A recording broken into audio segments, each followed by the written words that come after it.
सम्मानित सभी भाइयों को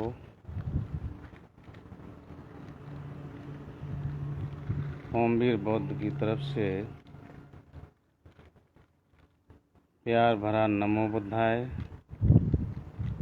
जय अशोक महान, जय भीम, जय संविधान, जय ज्योति, जय क्रांति। सबसे पहले तथागत बुद्ध को श्रद्धा सुमन समर्पित करते हुए एवं जिनकी कोख से ओमवीर बौद्ध का जन्म हुआ उनको नमन करने के साथ साथ में परम पूज्य आदरणीय शास्ता का रास्ता देने वाले श्याम सुंदर बौद्ध जी को नमन करते हुए सम्मानित सभी पिता समान बुजुर्ग,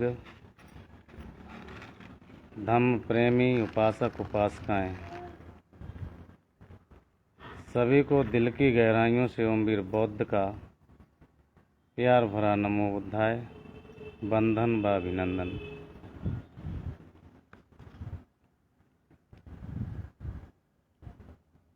भाइयों,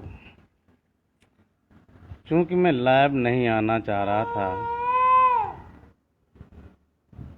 कुछ हालात, कुछ परिस्थितियां हमारे समाज में ऐसी पैदा हुई कि ओमवीर बौद्ध की मजबूरी हो गई लाइव आना। और चूंकि मेरे भाई बहनों, आपको पता है जब भी धम्म के प्रति, बुद्ध के प्रति या हमारे बहुजन महापुरुषों के प्रति कोई भी अभद्र भाषा का प्रयोग करता है, चाहे वो हमारे शास्ता तथागत बुद्ध हों, चाहे चक्रवर्ती महान सम्राट अशोक हों, चाहे चंद्रगुप्त मौर्य हों, यानी कोई भी हो, और उसके साथ साथ में चाहे हमारे बौद्ध भिक्षु हों और चाहे जितने भी हमारे छोटे बड़े भाई बहन बुद्ध कथावाचक हों। पहले जब विवाद शुरू हुआ था तो सबसे पहले बुद्ध धम्म के सम्मान में ओमवीर बौद्ध मैदान में एक क्लिप आई थी मेरी। आदरणीय भाई बहनों,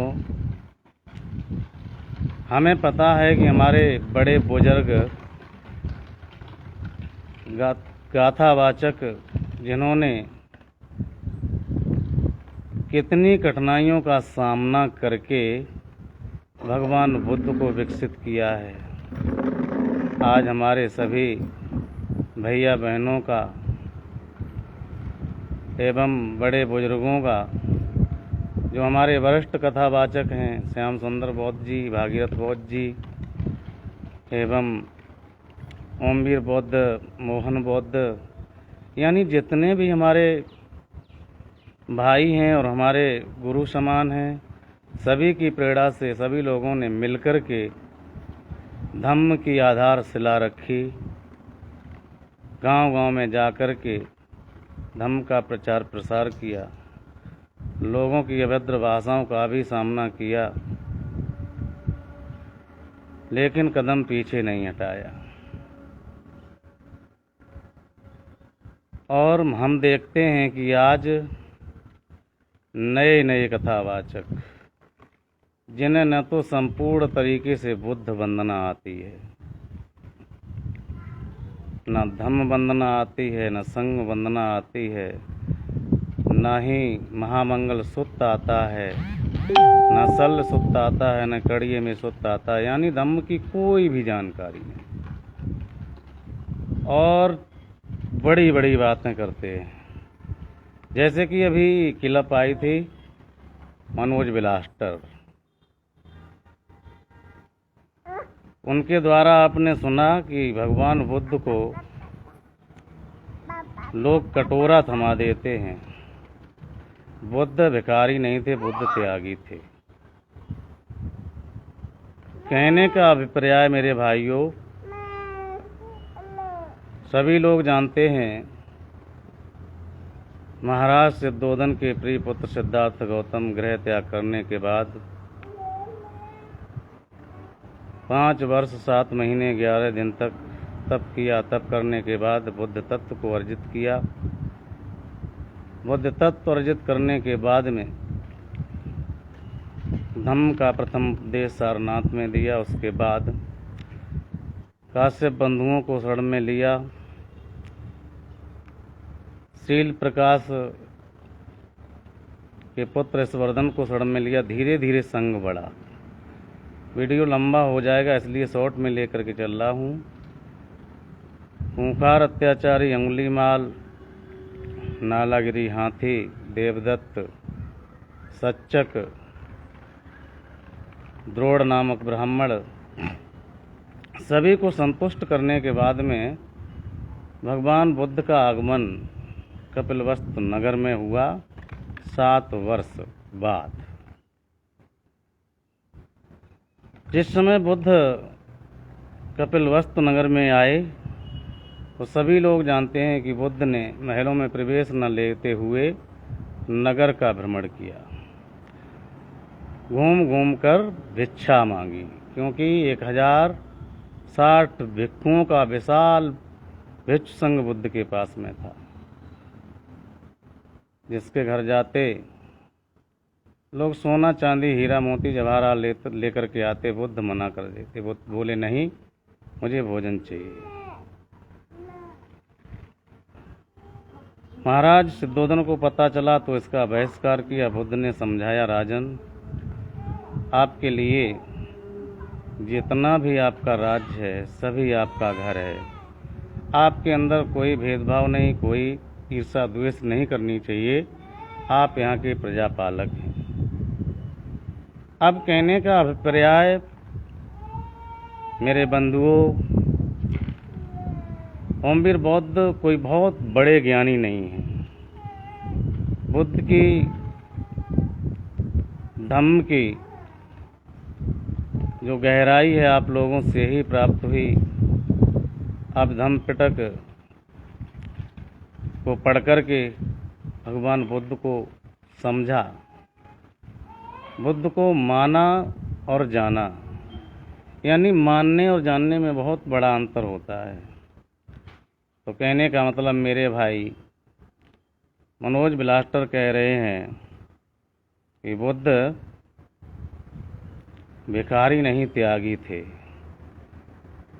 पहली बात तो आपको बता देना चाहता हूँ, भगवान बुद्ध ने भिक्षु संघ को संबोधित किया, कहा कि जिस दिन तुम्हारा निमंत्रण नहीं होगा 5 घर से भोजन मांग करके भिक्षाटन करोगे, अपना पेट भरोगे। ठीक है, ये ओमवीर बौद्ध बना के नहीं कहते हैं, ये विनय पिटक में अंकित है। हमारे बड़े बड़े विद्वान साथी जुड़ रहे हैं। सभी को ओमवीर बौद्ध की तरफ से दिल की गहराइयों से स्नेह भरा नमो बुद्धाय। सबका जीवन मंगलमय हो। तो कहने का मतलब मेरे भाई, इस समय भी वही प्रथा हमारे धम्म में चली आ रही है। जब कोई भी भिक्षु संघ में प्रवेश लेता है तो बनते लोग उसका मुंडन संस्कार करते हैं। मुंडन संस्कार करने के बाद में प्रतिज्ञा देते हैं, उपसंपत्त कर देते हैं। पहले प्रतिज्ञा होती है, श्रामनेर चीवर होता है, उसके बाद में उपसंपदा होती है। ठीक है, लेकिन जब प्रतिज्ञा दी जाती है उसी समय भिक्षा पात्र दे करके उसे भेजा जाता है कि जाओ पिंड पात करके आओ। अब मनोज बिलास्टर से आप लोग पूछें, क्योंकि हमारा तो वो कोई है नहीं जब उसने मना कर दिया है।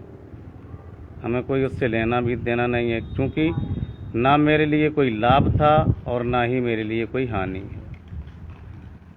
इसलिए मेरे भाई, और इसने कहा कि जो लोग झांकियाँ निकालेंगे बुद्ध को कटोरा दे करके, जो झांकियाँ निकालेंगे उसके जूते लगाएंगे। मेरे भाई, पहले तो इस आतंकवादी का आप चेहरा देखिए, उसके बाद में इसकी भाषा देखिए। क्या यही बुद्ध का संदेश है? क्या यही सम्यक वाणी है जब भी बात आती है तो जूते से, और फिर भी सभी लोग समझते हैं इसकी औकात नहीं है, किसी के जूता तो दूर रहा, एक उंगली तक उठा दे। समझ रहे हैं सभी हमारी कितने भी भाई बंधु हैं। तो कहने का मतलब मेरे भाइयों, हाँ, समाज हमारा जो चाहेगा उसे लायक करेगा, नहीं चाहेगा उसे ना लायक करेगा। अब रही बात अब शब्दों की, ऊंच नीच की बात की, तो भाई कोई बात है। इसने कहा कि जितने भी बुद्ध कथावाचक हैं सब कुत्ते की तरह भौंक रहे हैं। भाई नंद किशोर जी, आप, हाँ नमो बुद्धाय, आप ये बताएं कि कुत्ता किसे कहा जाता है? जो ज़्यादा भौंकता है वो कुत्ता होता है, या जो शांत रहता है वो होता है? मेरे सम्मानित साथियों, कभी भी समाज के अंदर इतने कथावाचक हैं, ऐसी भाषाओं का प्रयोग नहीं हुआ जैसी भाषाएं मनोज बिलास्टर के द्वारा आप लोग सुन रहे हैं। सीधे आतंकी काम मनोज बिलास्टर का। और कहना है संगठन के सभी लड़कों से, जिसकी भी गलती है, हमारा समाज, हमारा संगठन जो भी हमें सजा देगा या किसी को भी, वो सजा सर्वोपरि है, स्वीकार है, ना कि किसी को गालियों के द्वारा अभद्र भाषा का प्रयोग किया जाए। इसने, मनोज ने कहा कि जब मैं धम्म के लिए लड़ रहे थे तब कोई भी हमारे साथ नहीं आया। ये कभी भी धम्म के लिए नहीं लड़ा, इसकी व्यक्तिगत लड़ाई थी, जवाबी की लड़ाई। बढ़ते बढ़ते इसके घर तक गई। इसकी पत्नी को बहुत उल्टा सीधा बोला गया। ओमवीर बौद्ध को हमेशा ही समाज की लाज लगी। बहन बेटियों की बात हो, किसी की हो, आवाज़ बुलंद करने की बात करते हैं, तभी मैंने इसका साथ दिया, जब इसके साथ में इसका सगा बाप भी नहीं था और ना तो कोई गांव का था। ऐसे हालातों में मैंने इसका साथ दिया।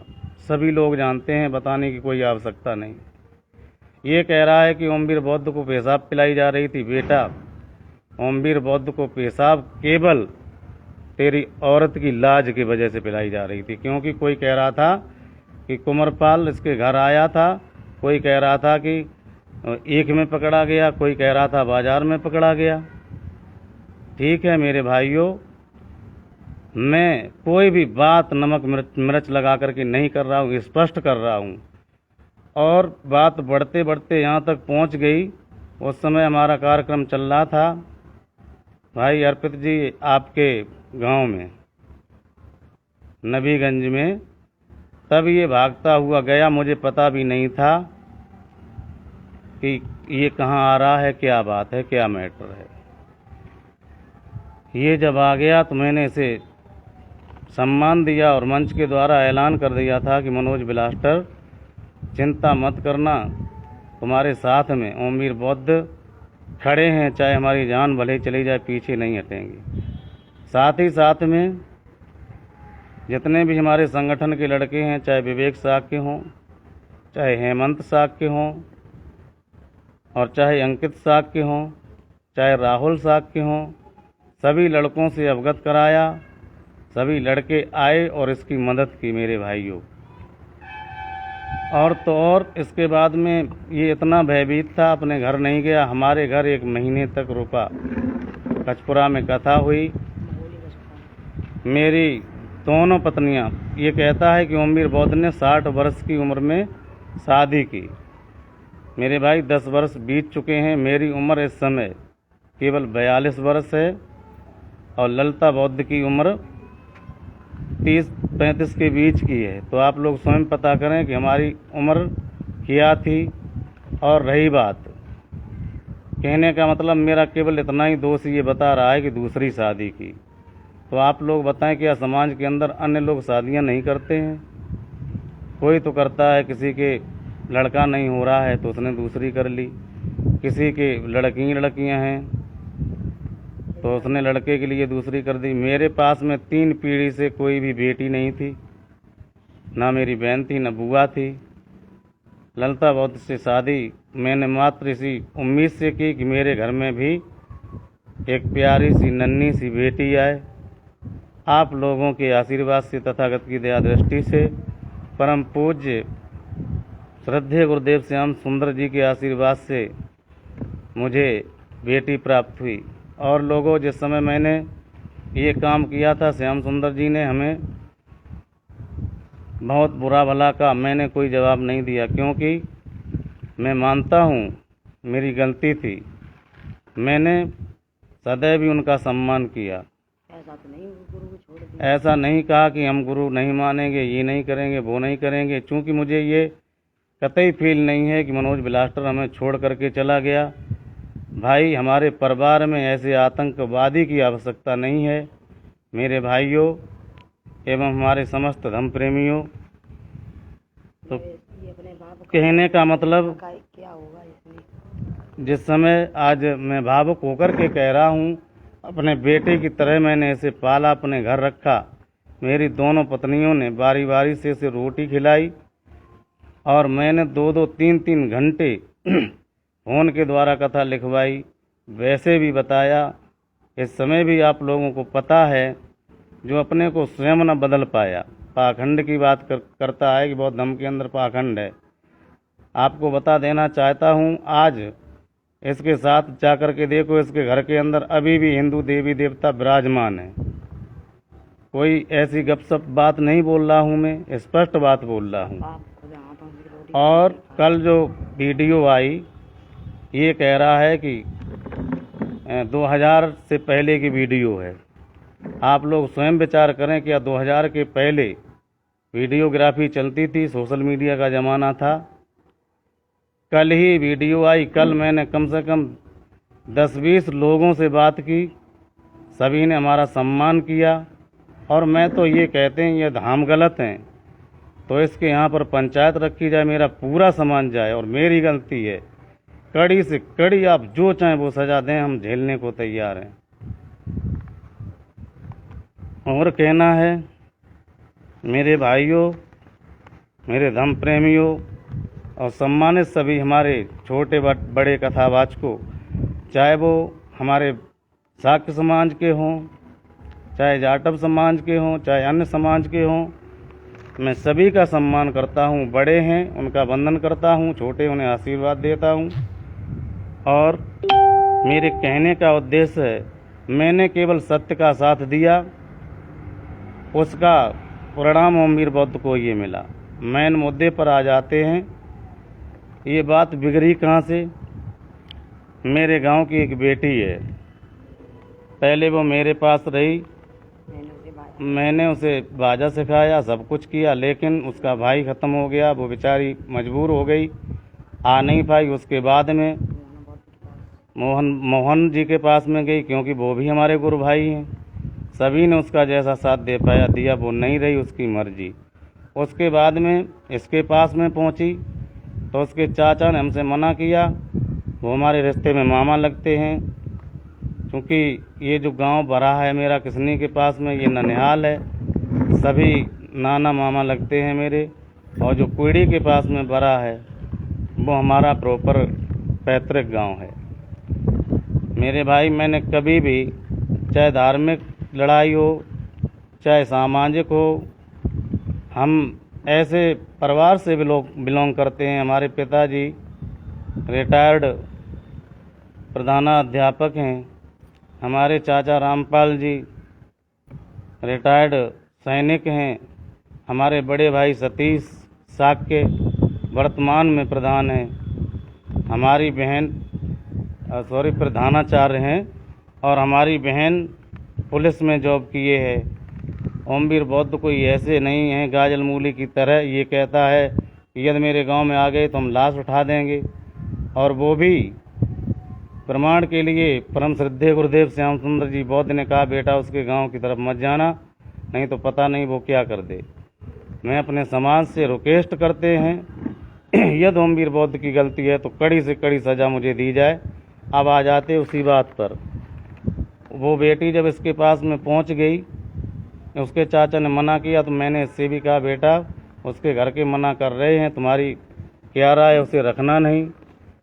संतोष जो वीडियोग्राफी करते हैं, कैमरा वाले, वो उस लड़की के मामा हैं, वो भांजी है। उसने भी मना किया लेकिन इसने एक भी बात नहीं मानी। बंधुओं, और क्या बताएं तुम्हें हम ज़्यादा।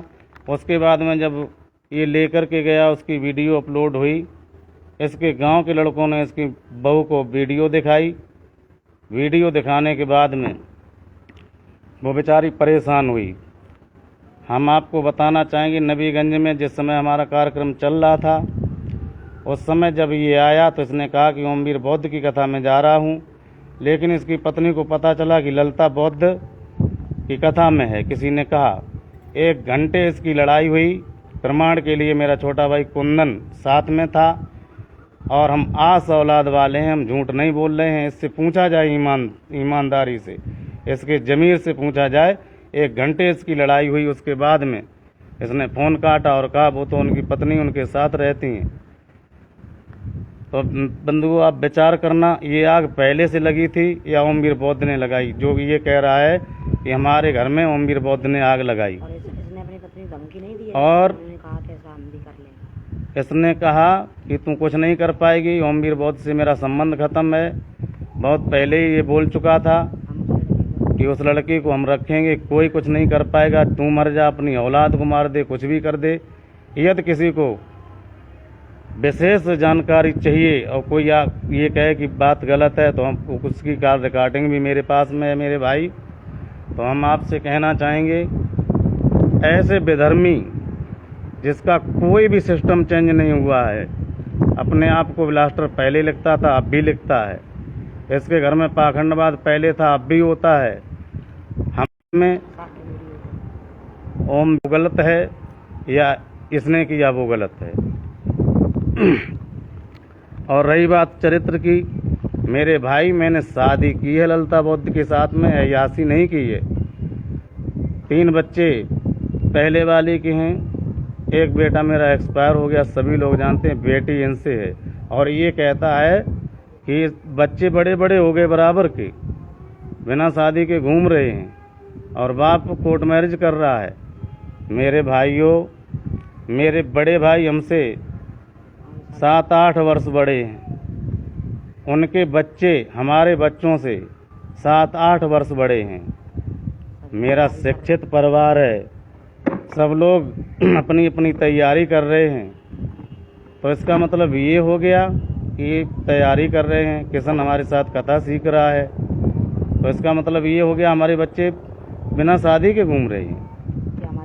मेरे भाई, मेरे पास में आप लोगों की दया दृष्टि तथागत बुद्ध की अनुकंपा से हमारे पिताजी ने हर चीज़ से संपन्न किया हम लोगों को, और ये खुद देख के आया है, हमें बताने की आवश्यकता नहीं है। तो कहने का मतलब, विचार कीजिए, जिसके अंदर खुद ही पाखंडवाद अभी तक समाया हुआ है, कोई यदि मेरी बात पर यकीन न करे तो इसके साथ जाए, टोटल खर्चा मेरा होगा, क्योंकि ये जाकर के हटा देगा देवी देवता। इस समय इसके घर के अंदर मौजूद हैं। इसकी पत्नी अभी व्रत रखती है, ज़्यादा क्या बताएं हम आपको। हाँ, अब आ जाइए इसके पिताजी के विषय में। आप जाकर के देखें, ये कह रहा है कि ये पिताजी वाली वीडियो लगभग शादी की पहले की है, 10-15 साल 20 साल पहले की है। ये कल की वीडियो है। कल लोगों से बात की, एक लड़के ने हमें दिखाया फ़ोन पे, देखो गुरुजी, ये ब्लास्टर के पिताजी खाना बना रहे हैं। और लोगों एक दिन नहीं, क्योंकि वो दीवाल साबिती दे रही है कि हमेशा से ही वो खाना बनाते रहे। इस नालायक ने एक दिन तो लड़ाई करके लोगों ने बताया, और नहीं तो आप मुझे ले करके चलो, वहाँ बात करेंगे। खुद चल करके वहाँ के बुजुर्ग क्या कहते हैं, ये मारने के लिए दौड़ा।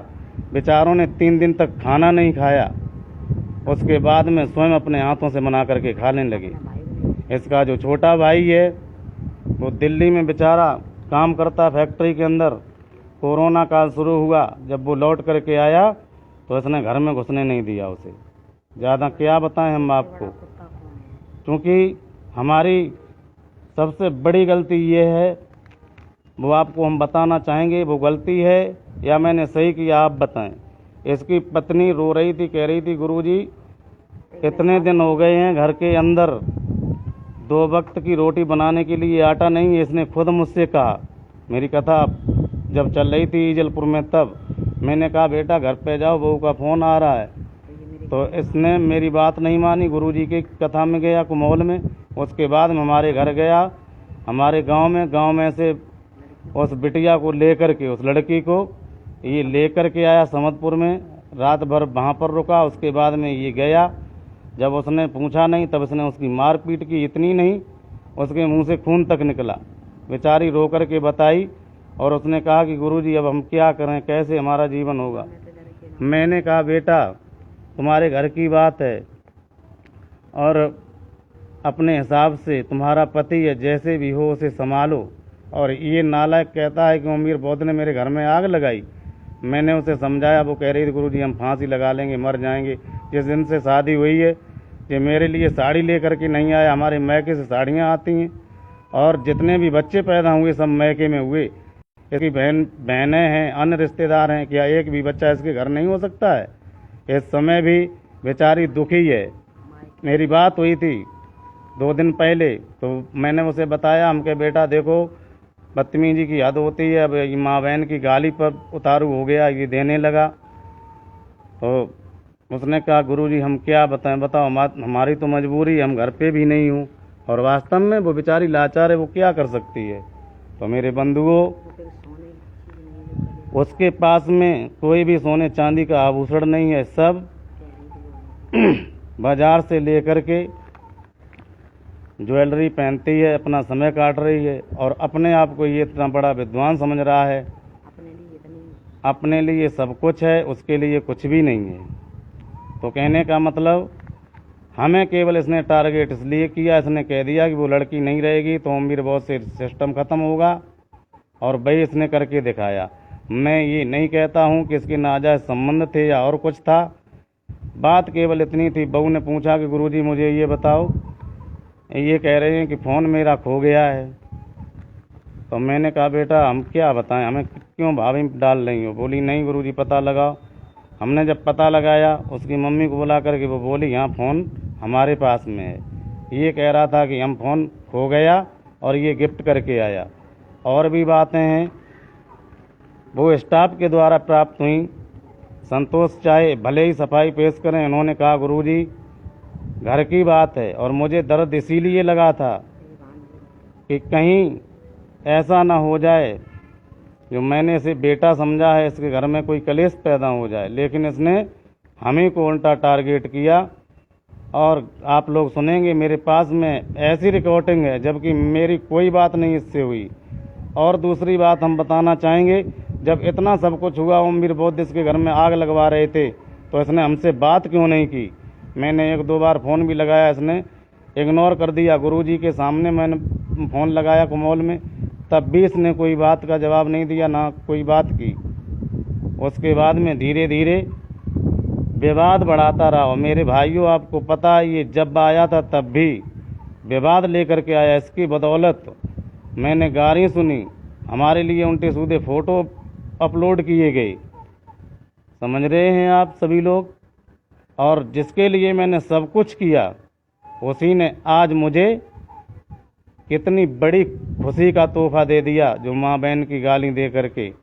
और इस समय भी जितने भी हमारे बुद्ध कथावाचक बंधु हैं, चाहे वो बौद्ध शाक्य वंश के हों, चाहे जाटव वंश के हों, चाहे अन्य किसी समाज के हों, सभी को सरेआम कह रहा है कि हम जूतों से मारेंगे। क्या ये बुद्ध हमको आगे बढ़ा लिया? ये बताओ, ये क्या बुद्ध का मिशन है? बुद्ध का यही संदेश है, यही बुद्ध की करुणा है। हमें 25 साल हो गई। मेरे भाई, हमें लगभग 24 सालें हो गई हैं परम श्रद्धेय परम पूज्य गुरुदेव श्याम सुंदर बौद्ध जी के सानिध्य में, और हमेशा ही बड़ों बुजुर्गों का सम्मान करता हूँ। जहाँ भी जाऊँ, बहन बेटियों की विषय की कोई बात आती है तो ओमवीर बौद्ध कभी पीछे नहीं हटते हैं और ये हमें धम्म की बात करना सिखाता है। मेरे भाई, ओमवीर बौद्ध ने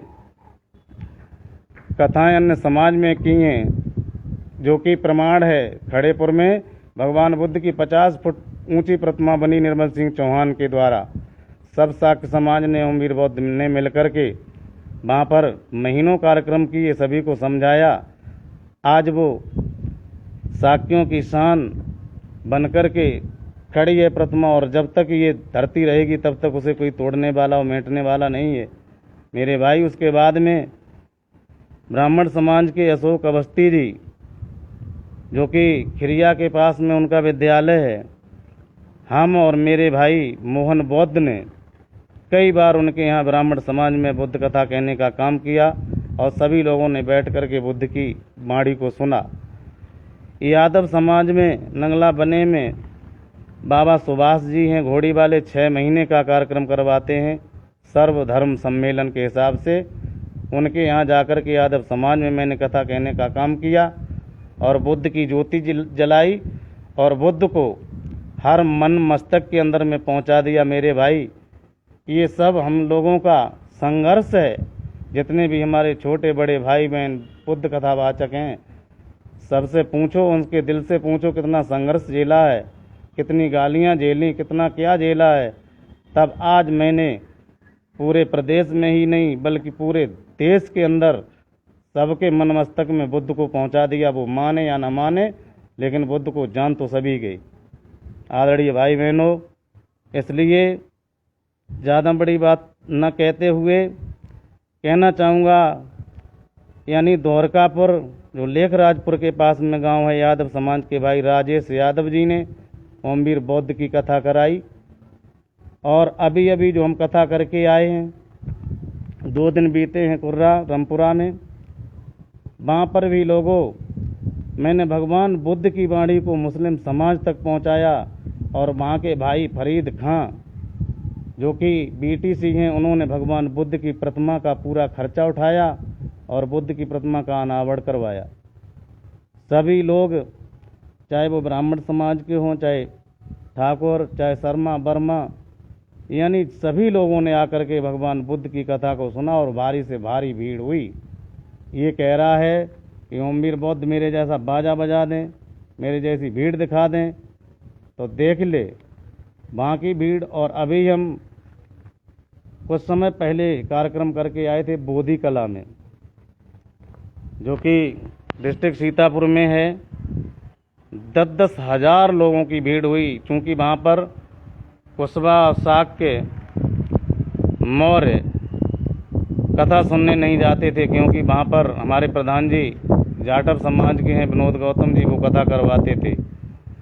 जब ओमवीर बौद्ध गए, जबकि वहाँ हमारी बहन रजनी अम्बेडकर व अन्य लोग भी कथा कह कर के आए, इतनी भीड़ नहीं जुटा पाई। 10,000 लोगों की भीड़ जुटाने का काम ओमवीर बौद्ध ने किया। शायद जीवन में मनोज तू तो कभी इतनी भीड़ नहीं कर पाएगा, मैं आपसे कहता हूँ। आदरणीय भाई बहनों, इसलिए ज़्यादा न कहते हुए समाज के सभी भाई बहनों से मेरा यही कहना है, यदि मेरी गलती हो तो आप जो सज़ा दें वो हमें झेलने को तैयार हूँ। लेकिन इस आतंकवादी को देखिए, इसकी वेशभूषा देखिए और उसके बाद में इसके वचनों को देखिए, आखिर ये समाज को संदेश क्या दे रहा है। ज़्यादा न कहते हुए सभी लोगों से कहना है, मेरे भाइयों और बेटा अर्पित शाक्य, आपसे भी कहना है, यदि आपको हमारी बात अच्छी न लगी हो, समझ में ना आई हो, तो आपको भी मेरी तरफ से कहना है कि जो सज़ा देना चाहो ओमवीर बौद्ध आपकी हर सज़ा मंजूर करने को तैयार हैं। और सभी भाइयों को दिल की गहराइयों से प्यार भरा नमो बुद्धाय, जय अशोक, जय भीम, जय संविधान। इसके बाद में यह फिर भी आवश्यकता पड़ेगी तो हम आएंगे। वैसे हम चाहते हैं कि समाज के सभी लोग मिलकर के ये जो फालतू का ड्रामा चल रहा है सोशल मीडिया पर, इसे समाप्त करें और एक जगह सभी को बुला करके बात को निपटा लें। इसी में हमारे समाज का हित है, समाज की भलाई है। इन्हीं शब्दों के साथ सभी बुजुर्गों का सम्मान करते हुए एवं सभी से हमारा कोटि कोटि नमो बुद्धाय। जय अशोक, जय भीम, जय संविधान, जय ज्ञान, जय विज्ञान।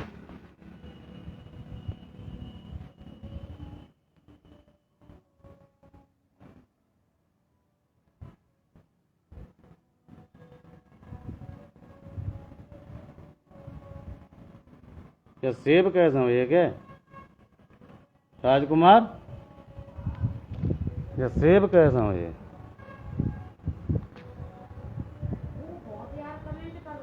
ओ अर्पिता। अर्पिता हाँ। बाल ज्यादा नीचे लग रही है का। ये सेब कैसे हो ये? अबे रुक जाइयो।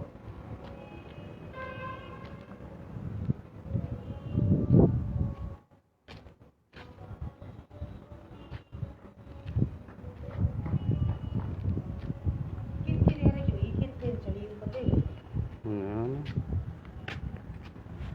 अब जब फोटो नहीं